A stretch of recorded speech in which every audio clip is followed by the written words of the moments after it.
ஜோதிட வாஸ்து கன்சல்டன்ட் சென்னையிலிருந்து. இப்போ பார்த்தீங்கன்னா இந்த மாதம் பார்த்தீங்கன்னா நம்ம அந்த ஐப்பசி மாத பலன்களை தான் பார்க்க போகிறோம். அதுக்கு முன்னாடி இந்த ஐப்பசி மாதம் பார்த்தீங்கன்னு வச்சுக்கிங்களேன், பொதுவாக என்னென்னாக்கா இந்த ஐப்பசி மாதம் பார்த்தீங்கன்னா நிறைய விழாக்கள் உள்ள மாதம். ஏன்னா இந்த மாதத்தில் தான் பார்த்தீங்கன்னா தீபாவளி, பசங்களுக்கெல்லாம் ஒரே கொண்டாட்டம், எப்போ பட்டாசு வாங்கி தருவாங்கன்னு சொல்லிட்டு. ஏன்னா இந்த மாதம் நிறைய பலகாரங்கள் எல்லாம் செய்வாங்க, நிறைய ஸ்வீட்ஸு, நிறைய இனிப்பு பலகாரங்கள் இந்த மாதத்தில் நிறைய இருக்கும். அதே போல் நல்லா பார்த்தீங்கன்னா நல்ல அந்த முறுக்கு, அதிரசம், ஓட்டவாட்டன்னு சொல்லிட்டு அப்படியே இந்த வறுத்த உணவுகளை அதிகமாக நம்ம எடுத்துப்போம். மேலும் பார்த்தீங்கன்னா குடும்பத்தில் எல்லாருக்கிட்ட ஒரு மகிழ்ச்சி இந்த காலத்தில் ரொம்ப அதிகமாக இருக்கும். குடும்பத்தில் பார்த்தீங்கன்னா மகிழ்ச்சி இருக்குது. ஏன்னா தீபாவளிக்கு போனஸ் கொடுப்பாங்க, நிறைய பேர் பண்டு போட்டிருப்பாங்க. இது எல்லாமே இந்த மாதத்தை சிறப்பிக்க கூட ஒவ்வொரு காரணம் இருக்குது. அதே போல் தான் பார்த்தீங்கன்னா இந்த ஐப்பசி மாதம் பார்த்தீங்கன்னா நிறைய கிரக மாற்றங்களும் இருக்குது. ஏன்னா இந்த குரு பகவான் பார்த்தீங்கன்னு வச்சுக்கோங்க, அதிசாரமாக கடகத்தில் வர்றார், ஐப்பசி மாத தொடக்கத்திலே வந்துடுறார்.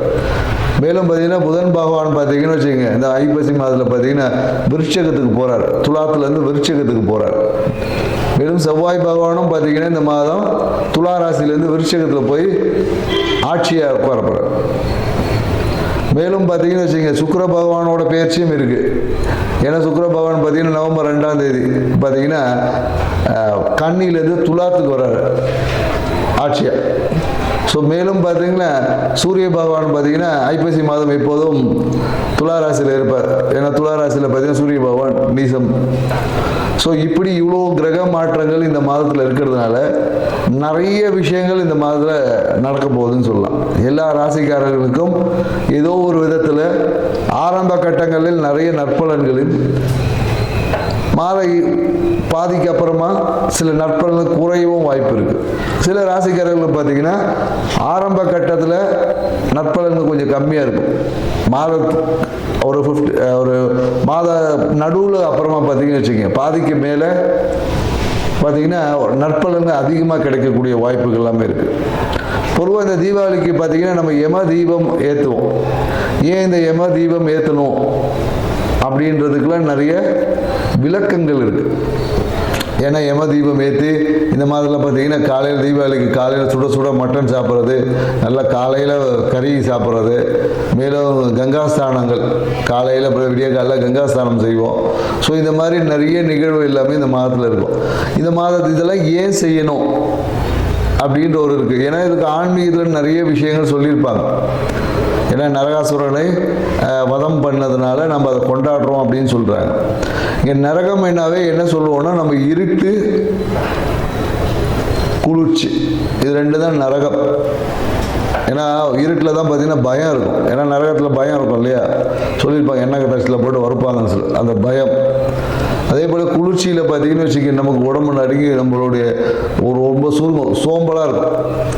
ஏன்னா இந்த ஐப்பசி மாதத்துக்கு அப்புறம் பார்த்தீங்கன்னா இருட்டோட தன்மை அதிகமாக இருக்கும், பகலோட தன்மைகள் குறையும். வெப்பத்தோட தன்மையில் காற்றுலேயே பார்த்தீங்கன்னா ஒரு சில்லு காற்றடிக்கும். காற்றுல பார்த்தீங்கன்னா குளிர்ச்சி, ஈரப்பதம் அதிகமாக இருக்கும்.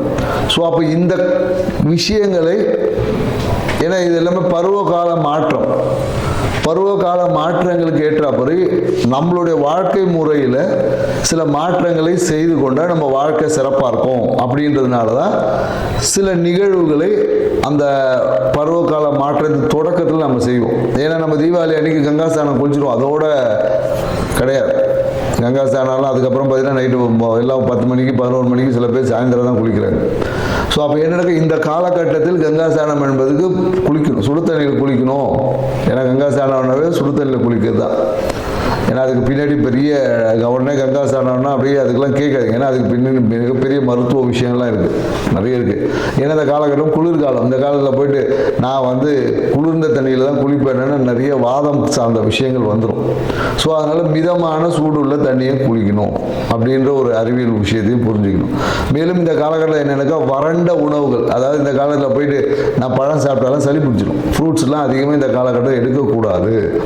வறண்ட உணவுகள், ஆயில் ஐட்டமாக எடுக்கணும். ஏன்னா கொழுப்புத்தன்மை நம்ம உடம்புல இருந்தால் தான் குளிரை எதிர்கொள்ளக்கூடிய ஆற்றல் நமக்கு கிடைக்கும்.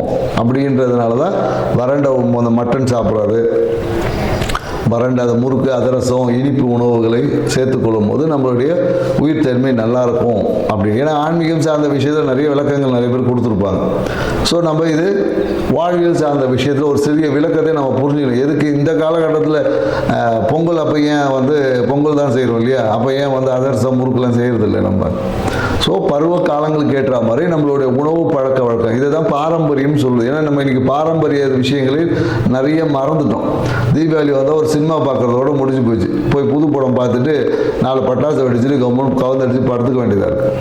ஸோ இது வாழ்க்கையில் நம்ம முன்னோர்கள் நமக்கு கொடுத்த வரக்கூடிய காலங்களை எதிர்கொள்ளக்கூடிய ஆற்றல் நம்ம ப்ரிப்பரேஷன். ஏன்னா மார்கழி மாதம் குளிர் தாங்க முடியாது. அதுக்கான ப்ரிப்பரேஷனை முன்னாடியிலேருந்து இந்த காலகட்டத்தில் நம்ம தொடங்கும். ஏன்னா அடுத்தது கார்த்திகை மாதம். அப்போ பார்த்தீங்கன்னா கார்த்திகை தீபம் ஏற்றுவோம். ஸோ வெளிச்சத்தை வெப்பத்தை அதிகம் பண்ணுவோம். ஸோ இந்த மாதிரியான நிகழ்வு எல்லாமே இருக்குது என்ற ஒரு புரிதலோட இந்த ஐப்பசி மாத ராசி பலன்கள் ஒவ்வொரு ராசிக்கும் என்ன மாதிரி இருக்குன்றதை நம்ம பார்க்க போகிறோம். வாங்க வீடியோக்குள்ள போகலாம்.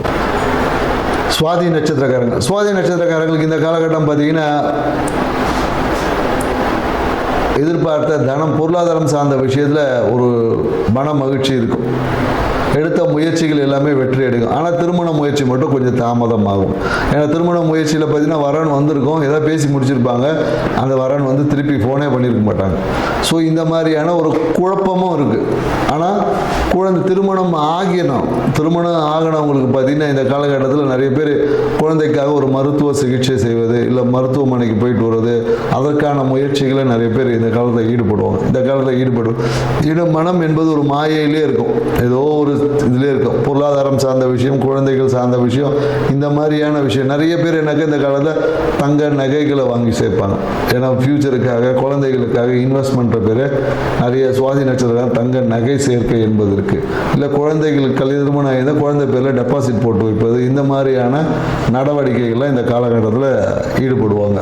ஸோ மேலும் என்னென்னாக்கா இந்த காலகட்டம் பொருளாதாரம் இவ்வளோ நாள் நல்லா சூப்பராக வந்திருக்கும். இப்போ திடீர்னு ஒரு மாதம் சின்ன பிரேக் இருக்கும். எங்கேயாவது நீங்கள் வட்டி கொடுத்துருப்பீங்க, அப்படியே இன்ட்ரெஸ்ட் வாங்கிட்டு வந்துருப்பீங்க. இந்த ஒரு மாதம் பார்த்தீங்கன்னா திடீர்னு பணமும் வராது, ஆளும் இருக்க மாட்டான்.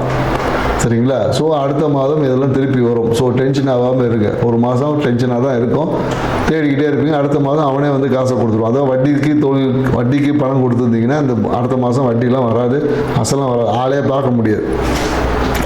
ஸோ அதனால் ஒரு டிப்ரெஷன் உருவாகலாம். ஸோ எப்பொழுதும் இந்த காலகட்டத்தில் பார்த்தீங்கன்னா ஒரு டிப்ரெஷனோடவே கடந்து போயிருப்பீங்க. பின்னாடி சூப்பராக இருக்குது. சரிங்களா? ஸோ அதனால் உங்களுக்கு 2ஆம் தேதிக்கு அப்புறமா பார்த்தீங்கன்னா அந்த விஷயங்கள்லாம் மாறி ரொம்ப மன மகிழ்ச்சி இருக்கும். எவ்வளோ டிப்ரெஷனில் போனீங்களோ அது அப்படியே ஒரு மகிழ்ச்சியாக மாறிடும். சரிங்களா? அந்த திருப்தியற்ற தன்மை மாதிரி ஒரு திருப்தியான உணர்வுக்குள்ளே 2ஆம் தேதி நவம்பருக்கு அப்புறம் நீங்கள் மாறிடுவீங்க.